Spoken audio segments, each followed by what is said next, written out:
Para saudara dan saudari yang Tuhan cintai, selamat pagi dan selamat bertemu lagi dalam renungan harian dari Paroki Santo Petrus dan Paulus Argapura, edisi hari Senin, tanggal 27 September 2021. Hari ini Gereja Semesta merayakan peringatan wajib Santo Vincentius e Paulo, seorang imam. Mengawali hari yang baru ini, kita hendak mendengar dan merenungkan sabda Tuhan. Marilah sebelum kita mendengar dan merenungkan sabda Tuhan, kita berdoa. Dalam nama Bapa dan Putra dan Roh Kudus. Amin. Allah Bapa, pembela dan pemerhati kaum papa, Engkau telah membina Santo Vincentius imammu dalam kegiatan kerasulan menyelamatkan orang miskin dan mendidik serta membimbing rohaniawan.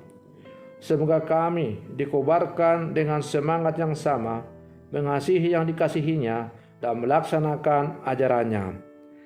Bersabdalah ya Tuhan, kami siap untuk mendengarkan.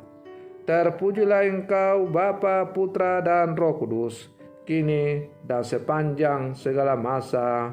Amin.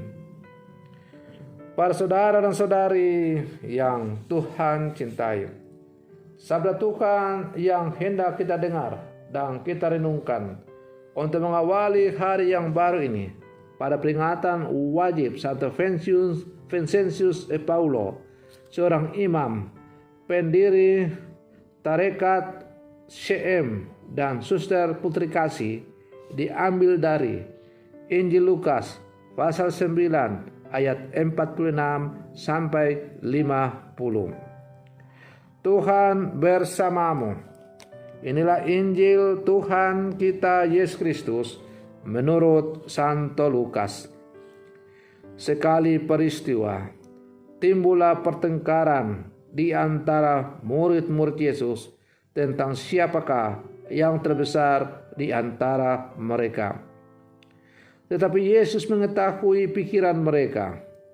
Karena itu, ia mengambil seorang anak kecil dan menempatkannya di sampingnya dan berkata kepada mereka, "Barang siapa menyambut anak ini dalam namaku, ia menyambut aku. Dan barang siapa menyambut aku, ia menyambut dia yang mengutus aku. Karena yang terkecil di antara kamu sekalian, dialah yang terbesar." Yohanes berkata, "Guru, kami lihat seorang mengusir setan demi namamu. Lalu kami cegah orang itu, karena ia bukan pengikut kita." Yesus berkata kepadanya, "Jangan kamu cegah, sebab barang siapa tidak melawan kamu, ia ada di pihak kamu." Demikianlah sabda Tuhan. Para saudara dan saudari yang Tuhan cintai, setiap orang berhak mempunyai cita-cita yang tinggi, termasuk menjadi orang besar. Misalnya, bercita-cita untuk menjadi seorang profesor, untuk menjadi seorang politikus, untuk menjadi seorang pejabat negara, dan sebagainya. Gambaran orang besar biasanya mengarah pada seseorang pemimpin dengan segala kekuasaan dan wewenangnya, mempunyai banyak anak buah, selalu dihormati dan dilayani. Itulah gambaran orang besar di dalam kehidupan sehari-hari. Karena itu, banyak orang untuk berjuang mencapai apa yang disebut menjadi orang besar itu. Bahkan tidak jarang untuk mencapai apa yang diimpikannya. Tidak jarang orang menempuh cara-cara yang tidak dikehendaki oleh Allah. Bahkan tidak jarang, tidak segan-segan mengorbankan sesamanya. para saudara dan saudari yang Tuhan cintai. Melalui bacaan Injil hari ini, Yesus memberikan gambaran lain soal menjadi orang besar yang digambarkannya itu persis terbalik 180 derajat dengan gambaran orang besar sebagaimana tertulis yang sudah saya katakan di atas. Menurut Yesus, jika seorang ingin menjadi besar, maka orang itu harus melayani, bukan dilayani. Menghargai, bukan dihargai. Menghormati, bukan dihormati. Mau diperintah dan tidak memerintah.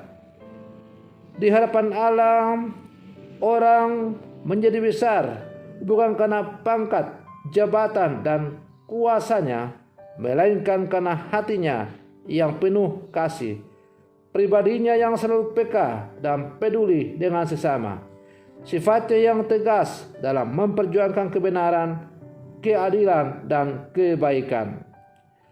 Para saudara dan saudari yang Tuhan cintai, Santo Vincentius de Paulo telah memberikan contoh teladan bagi kita bagaimana menjadi seorang pelayan yang baik. Ia yang kini dikenal sebagai orang kudus mendapat penghormatan istimewa dari gereja karena ia telah menunjukkan kepada kita bagaimana ia menjadi seorang pelayan Tuhan yang rendah hati. Ia peduli kepada orang-orang miskin yang tersingkirkan. Ia mengunjungi orang-orang sakit, orang-orang yang dianggap sampah masyarakat, orang-orang yang disingkirkan, dan sebagainya. Ia merawat mereka dengan penuh cinta. Maka kalau kemudian ia dianggap sebagai orang besar, orang terpandang di dalam gereja, yang kemudian digelar kudus, bukan karena ia memiliki kuasa yang begitu hebat, bukan karena memiliki pangkat dan jabatan yang begitu hebat, tapi ia menunjukkan bagaimana melaksanakan perintah Kristus, yaitu menjadi seorang pelayan dan bukan melayak, menjadi seorang pelayan yang sejati, orang yang melayani dan bukan dilayani. Para saudara-saudari yang Tuhan cintai, seperti sudah saya katakan dalam awal renungan saya ini, bahwa bercita-cita menjadi orang besar bukanlah sesuatu yang salah. Sejauh cita-cita itu menjadi orang besar, kita dasarkan pada kedalaman iman kita sebagai orang-orang beriman. Cita-cita untuk menjadi orang besar, dan kalau cita-cita itu tercapai, kekuasaan, pengaruh, jabatan yang kita miliki bukanlah kita gunakan untuk menindas sesama, tetapi justru kita pergunakan sebagai sarana untuk melayani sesama dan akhirnya memuliakan Tuhan dalam seluruh kehidupan kita.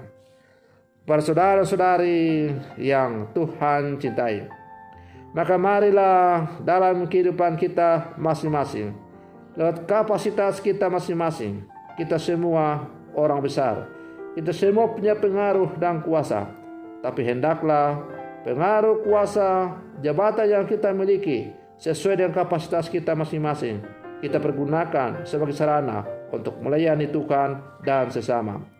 Semoga perlindungan saya ini untuk mengawali hari yang baru ini semakin menghantar kita untuk menjadi pelayan-pelayan Allah yang sejati dalam kehidupan kita. Semoga demikian. Selamat pagi. Tuhan Yesus memberkati.